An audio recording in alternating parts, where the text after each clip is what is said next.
ನಮ್ಮ ತೋಟಕ್ಕೆ ಬಂದಿದ್ದೀವಿ ಇವತ್ತು. ನೋಡ್ರಿ ಇಲ್ಲಿ ಕೋಕಮ್ ಗಿಡ ಅಂತಾರೆ ಇದನ್ನ. ಇದು ಜಾಸ್ತಿ ಮಲೆನಾಡು ಸೈಡಲ್ಲಿ ಅಷ್ಟೇ ಬೆಳೆಯೋದು. ಇದನ್ನ ನಾನು ಡಿಪ್ಲೊಮಾ ಕಾಲೇಜಲ್ಲಿ ಇದ್ದಾಗ ತಂದು 4 ವರ್ಷ ಆಯಿತು.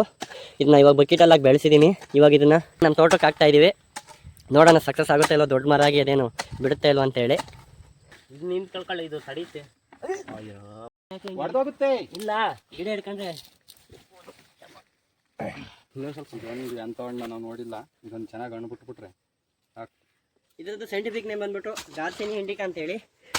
ಮತ್ತು ಇದಕ್ಕೆ ಇನ್ನೊಂದು ಇದು ಬರುತ್ತೆ ಉಪ್ಪಾಗಿ ಅಂತೇಳಿ, ಗಾರ್ಸಿನಿಯಾ ಗಮ್ಮಿಘಟ್ಟ. ಅದು ಇಲ್ಲಿ ಹುಣ್ಸೆಹಣ್ಣು ಯೂಸ್ ಮಾಡ್ತಿಲ್ಲ ಸಾಂಬಾರಿಗೆ. ಅಲ್ಲಿ ಮಲೆನಾಡು ಸೈಡಲ್ಲಿ ಅವ್ರು ಹುಣ್ಸೆಹಣ್ಣು ಥರ ಯೂಸ್ ಮಾಡ್ತಾರೆ ಹುಳಿಗೆ, ಅದು ಸಾಂಬಾರಿಗೆ. ಇದು ಜ್ಯೂಸ್ ಮಾಡ್ತಾ ಇದ್ರಲ್ಲಿ ಅಲ್ಲ. ಈ ಗಿಡ ಬಂದ್ಬಿಟ್ಟು ರಕ್ತ ಚಂದನ ಅಂತೇಳಿ, ಸೈಂಟಿಫಿಕ್ ನೇಮು ಸ್ಟೀರೋಕಾರ್ಪಸ್ ಸ್ಯಾಂಟಲಿನಸ್ ಅಂತೇಳಿ. ಈ ಪುಷ್ಪ ಫಿಲಮಲ್ಲೆಲ್ಲ ನೋಡಿರ್ತೀರಲ್ಲ ಆ ಗಿಡ ಇದು. ಮುಂದೆ ಇದು ಒಳ್ಳೆ ವ್ಯಾಲ್ಯೂ, ಆಲ್ಮೋಸ್ಟ್ ಶ್ರೀಗಂಧ ಥರನೇ ಇದ್ರದ್ದು.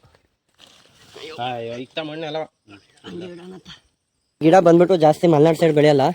ಇದು ನ್ಯಾಚುರಲ್ ಆಗಿ ಕಂಡುಬರೋದು ನಮ್ಮ ದೇವರಾಯನ ದುರ್ಗ, ತುಮಕೂರು ಜಿಲ್ಲೆ ದೇವರಾಯನ ದುರ್ಗದಲ್ಲಿ ಜಾಸ್ತಿ ಕಂಡುಬರುತ್ತೆ. D D ಹಿಲ್ಸಲ್ಲಿ.